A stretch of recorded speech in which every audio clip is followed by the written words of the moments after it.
Waalaikumsalam. Apa kabar Bu? Baik ya. Ibu bagaimana? Baik, alhamdulillah Bu, baik juga. Ya Bu nih ya, hari ini saya mau minta waktu Ibu sebentar, boleh? Boleh. Iya. Tujuan saya mau Bu mencari informasi terkait Ibu kan kepala sekolah nih. Pasti banyak sekali kan kasus-kasus yang Ibu hadapi di sekolah gitu. Nah, bagaimana cara Ibu menghadapi kasus tersebut gitu? Boleh ya Bu? Boleh. Oke, Kalau jawab sebisanya ya. Iya, alhamdulillah. Baik, kita menuju pertanyaan yang pertama ya Bu ya. Selama ini, bagaimana Ibu dapat mengidentifikasi kasus-kasus yang Ibu hadapi? Apakah kasus itu merupakan dilema etika ataukah rujukan moral? Sepengetahuan saya, dilema etika itu adalah pengambilan keputusan yang diambil seseorang. Dalam hal ini memiliki kasus benar melawan benar. Sedangkan rujukan moral adalah pengambilan keputusan yang harus dilakukan yang memiliki kasus benar dan salah. Jadi kita melihatnya dari kata dilema itu berarti bimbang gitu ya, bimbang yang terhadap etika nih gitu, tidak lawan benar gitu.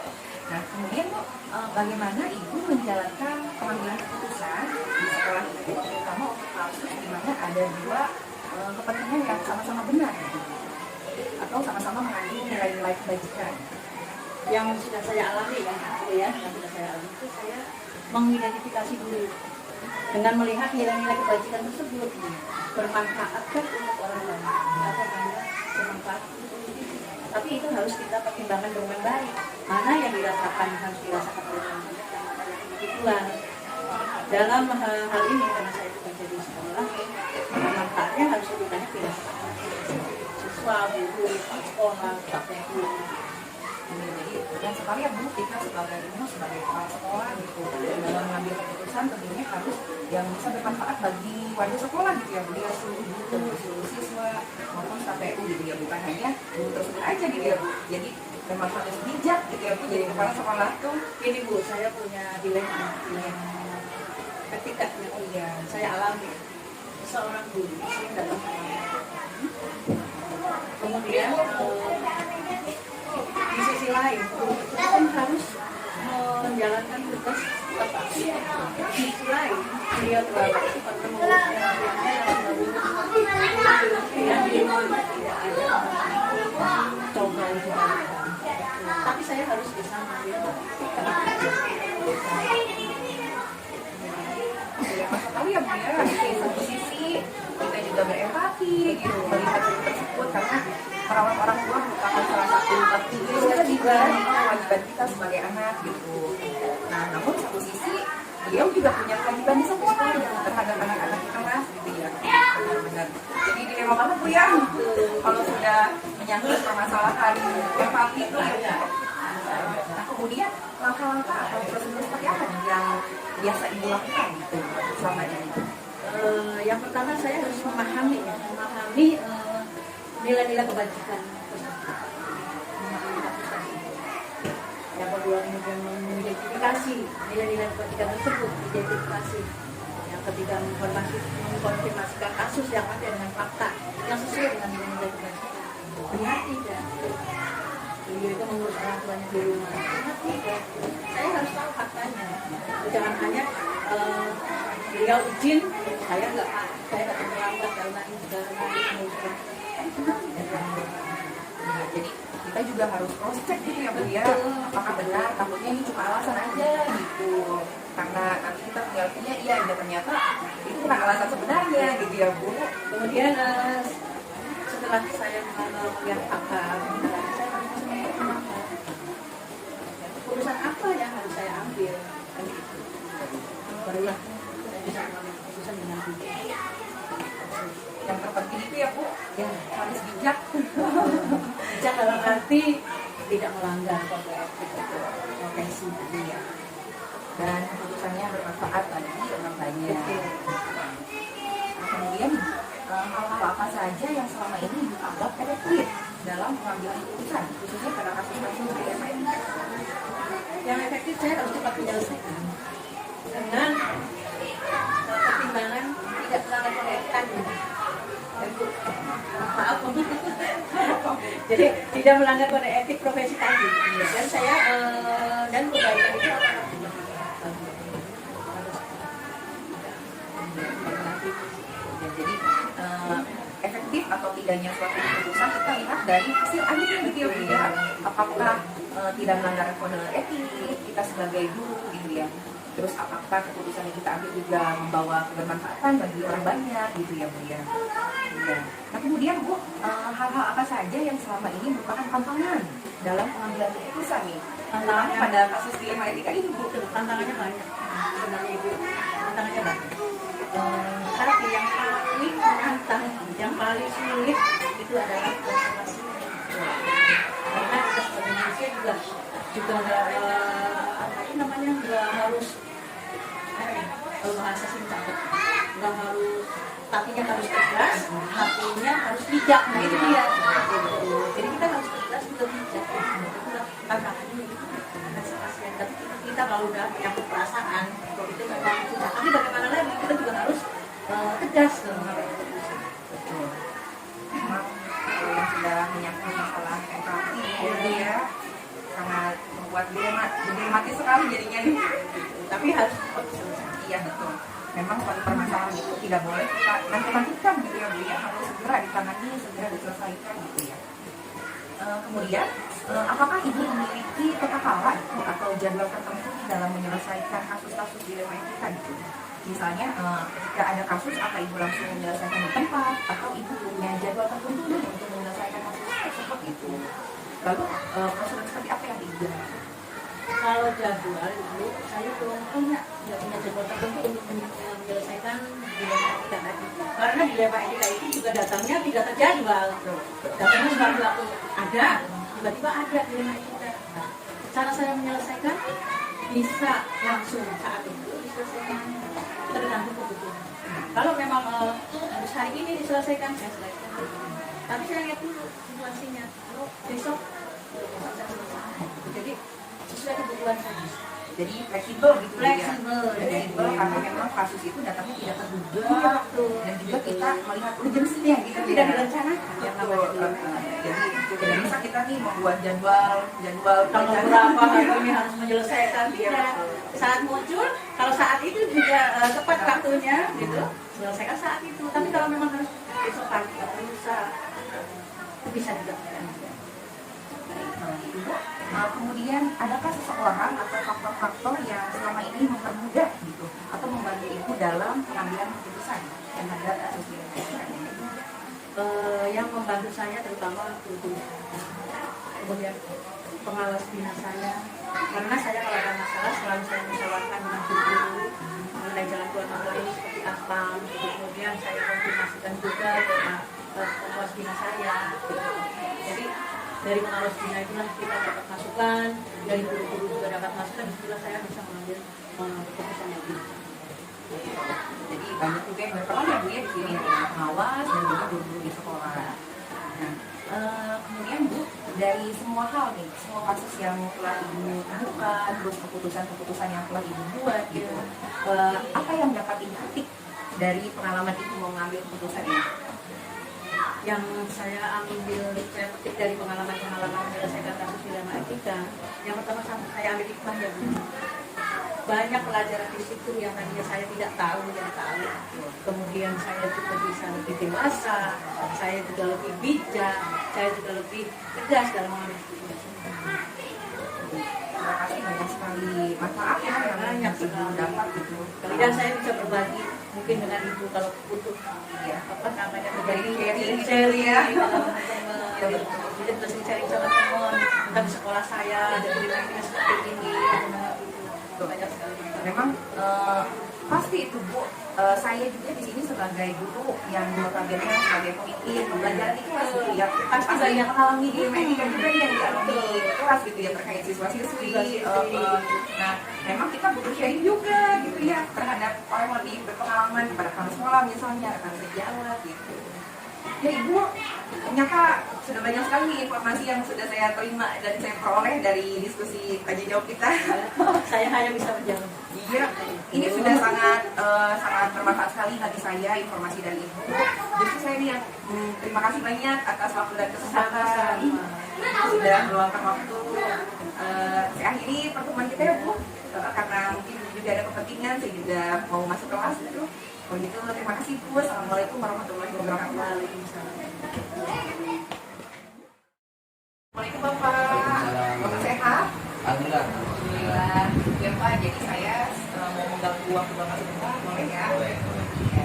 Jadi nih, Bapak itu kan sudah lama sekali ya jadi kepala sekolah. Kan tentunya selama Bapak jadi kepala sekolah, pasti Bapak telah menghadapi banyak sekali kasus-kasus gitu ya. Bapak sudah menangani kasus-kasus yang terjadi di sekolah gitu. Dan di sini ingin mencari informasi nih Pak terkait bagaimana cara Bapak menangani kasus-kasus tersebut gitu. Oke, siap. Siap ya Pak ya? Siap. Kalau itu kita mulai dari pertanyaan yang pertama Pak. Siap. Bagaimana Bapak dapat mengidentifikasi kasus-kasus yang telah Bapak hadapi di sekolah itu? Mana yang termasuk ke dalam dilema etika ataupun mana yang termasuk ke dalam pendidikan moral gitu Pak? Baik Ibu, saya akan coba menjawab ya. Jika saya dihadapkan oleh kasus atau situasi di mana saya harus memilih ya, antara dua pilihan, di mana dua pilihan itu secara moral benar ya. Jadi dilema etika itu memilih benar moral benar gitu ya. Kemudian sedangkan rujukan moral itu benar ya kawan salah. Kira-kira seperti itu. Jadi dari Bapak mengambil dari bahasanya dilema berarti kan pertimbangan gitu ya kayak kita bimbang nih memilih di mana kalau bimbang itu pasti antara pilihan yang benar dengan pilihan yang benar juga gitu ya Pak. Makanya kita dilema. Jadi dilema etika itu tadi Bapak mengatakan bahwa di mana kita dihadapkan pada situasi memilih pilihan yang benar lawan benar gitu Iya, ya. iya. Sedangkan rujukan moral sebaliknya gitu benar lawan salah. Oke. Lanjut Pak, lalu bagaimana nih Bapak menjalankan pengambilan keputusan di sekolah Bapak, terutama kasus-kasus yang benar lawan benar di kasus dilema etika ini? Ya, itu dengan cara saya mengidentifikasi nilai-nilai kebaikan ya terdapat dalam kasus tersebut ya. Misalnya ada seorang guru ya yang harus meninggalkan kelasnya karena mendapat tugas ya, baik itu tugas dari kabupaten maupun dari provinsi atau dari mana saja lah gitu. Nah, maka nilai yang dibawa adalah nilai integritas atau toleransi gitu ya. Nah, itu setelah itu baru menentukan keputusan apa nih yang harus saya ambil dalam mengambil keputusan seperti itu gitu. Selama keputusan itu tidak merugikan kepada orang lain gitu ya, dan bermanfaat buat orang banyak karena buat diri sendiri gitu. Sebenarnya persatuan juga kan harus mengembangkan karirnya juga kan gitu. Kita memberikan kesempatan dan keleluasaan bagi guru tersebut ya, walaupun ya memang di posisi kita adalah tidak seperti itu dan saja, tapi di sisi lain juga kan yang juga harus dilakukan karena harus dilakukan karir juga kan. Jadi untuk mendampingi lah. Jadi itu tadi sedikit contoh kasus yang Bapak alami ya, Iya. benar Jadi benar bahwa jika guru tersebut itu menghadiri bimtek gitu, karena memang sudah ada surat undangannya gitu ya Pak ya. Jadi memang itu suatu kebenaran juga gitu ya Pak ya. Jadi Bapak di situ melihat telah melihat nilai-nilai kebaikan di dalamnya, gitu. Baru Bapak melakukan keputusan apa kira-kira yang tepat. Iya. Nah kemudian Pak, langkah-langkah atau prosedur seperti apa yang biasanya Bapak lakukan selama ini? Biasanya langkah yang pertama harus saya ambil yaitu adalah mengidentifikasi kasus dulu ya, kira di mana kemudian melihat nilai-nilai kebaikan yang saya berlawanan. Setelah itu baru menentukan keputusan yang akan saya ambil. Tentunya dan keputusan itu akan berdampak dan bermanfaat juga bagi orang banyak, bagi keluarga sekolah lah terutama itu. Tentu saja bermanfaat buat kita, bermanfaat buat yang ada, tapi bermanfaat buat warga sekolah dan masyarakat yang ada di sekitar sekolah kami. Itu sudah seperti itu. Tadi langkahnya Bapak yang pertama itu identifikasi kasusnya dulu. Iya. Ya. Kasusnya. Benar kita apa? Selidiki gitu ya pada kasusnya ya. Tidak. Lalu baru Bapak tadi apa? Melihat nilai-nilai kebaikan yang ada di dalam kasus tersebut. Kemudian Bapak menentukan gitu ya. Apa? Misalnya tempat yang apa gitu tadi kan. Tentunya itu harus Bermanfaat. bermanfaat. Banyak. Oke Bapak, selanjutnya, apa saja yang selama ini Bapak anggap efektif dalam pengambilan keputusan pada kasus-kasus dilema etika? Hal yang saya anggap efektif ya dalam mengatasi itu ya bisa terjadi perubahan positif pada kasus yang saya tangani ya. Kemudian memberikan kebermanfaatan juga itu tadi baik kepada warga sekolah maupun kepada masyarakat sekitar sekolah ini. Oke, jadi Bapak melihat efektif atau tidaknya kasus yang Bapak tangani itu jika memang keputusan yang Bapak ambil itu dapat membawa bermanfaat gitu ya bagi seluruh warga sekolah maupun masyarakat yang berada di lingkungan sekolah, maka Bapak menunjukkan kasus yang Bapak tangani tersebut efektif gitu ya Pak. Nanti dilihat kita dari kebermanfaatan ini. Lalu Pak, hal-hal apa saja nih yang selama ini merupakan tantangan bagi Bapak dalam mengambil keputusan terutama pada kasus-kasus dilema etika? Yang menjadi tantangan dalam mengambil keputusan dilema etika itu adalah menyeimbangkan ya, antara integritas tanggung jawab dengan rasa empati ya. Karena biasanya manusia itu gampang sekali empati gitu ya. Jadi jangan sampai sebenarnya mengingatkan yang salah dan menyalahkan yang benar bahkan antara perusahaan itu. Memang kalau sudah menyangkut masalah hati, empati gitu ya, kita iba sama orang kadang khawatir sekali gitu ya. Yang salah itu malah kita benarkan gitu ya Pak ya, makanya sih jangan sampai gitu ya Pak ya. Lanjut Pak, apakah Bapak memiliki jadwal tertentu gitu dalam menyelesaikan kasus dilema etika? Apakah langsung menyelesaikan di tempat gitu misalnya, atau ada jadwal-jadwal tertentu? Maksudnya seperti apa? Kalau ditanya secara terjadwal dengan kasus itu tidak kemudian karena kemudian kasus itu karena terjadi itu secara spontanitas gitu. Kalau kita jadwal itu kan itu kan siapa yang bikin jadwal bisa diubah kasus. Tapi pengalaman saya selama ini yang namanya kasus itu terjadi secara tiba-tiba. Jadi penanganannya pun ya istilahnya kita ya secara tiba-tiba juga. Dan kalau penanganan juga kita ya tidak cukup dengan saya sendiri. Ini kita juga kan melibatkan guru yang ada di sini gitu ya. Kemudian ya lalu kita minta pendapat juga pembinaan gitu ya. Atau misalkan kepada Korwil gitu. Jadi ketika saya dihadapkan dengan apa semacam itu ya saya harus mengambil keputusan juga ya tidak kalau memang kasus itu bisa ditangani secara pribadi oleh saya ya, itu pada saya. Tapi ketika tidak bisa saya tangani oleh saya sendiri saya melibatkan juga saya karena kami bekerja sendiri ada atasan gitu ya kita bisa juga dalam menyelesaikan kasus. Jadi Bapak tidak ada jadwal gitu ya dalam menangani kasus. Jadi kayak gitu gitu Pak ya, karena memang kasus itu datang tidak terduga gitu ya Pak ya. Jadi jika memang Bapak ada kasus yang harus diselesaikan saat ini gitu, kemudian maka langsung gitu Bapak selesaikan saat ini gitu ya. Dan kemudian dalam menangani kasus Bapak juga melibatkan dulu gitu ya Pak ya sebagai manusiawi gitu Pak.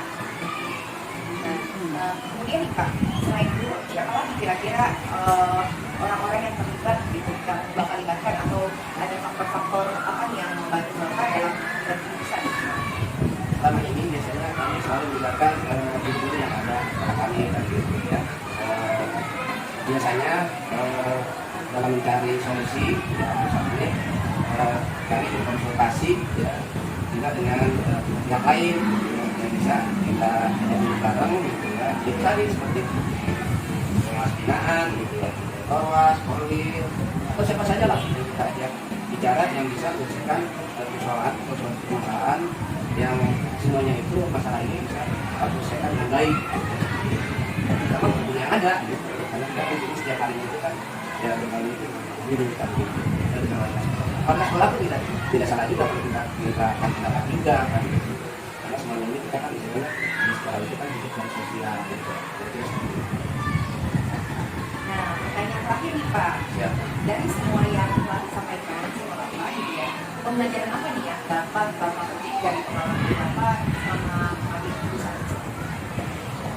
Pengalaman atau pembelajaran yang dapat ya, bagaimana menjadi pemimpin yang bijaksana, bagaimana jadi pemimpin yang bisa diterima oleh semua warga sekolah tanpa harus mengedepankan ego atau arogansi kan. Bagaimana dalam menjadi keputusan harus cepat dan bermanfaat bagi semua warga sekolah.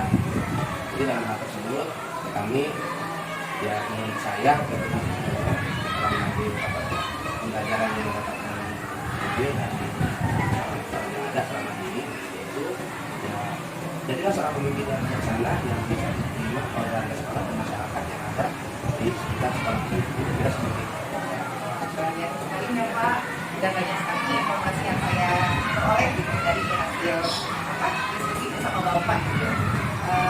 Sepertinya sampai sini aja Pak. Ya, mudah-mudahan apa yang saya sampaikan itu bermanfaat ya, Ya, ya Allah dan semoga bermanfaat buat warga sekolah kita juga. Bapak.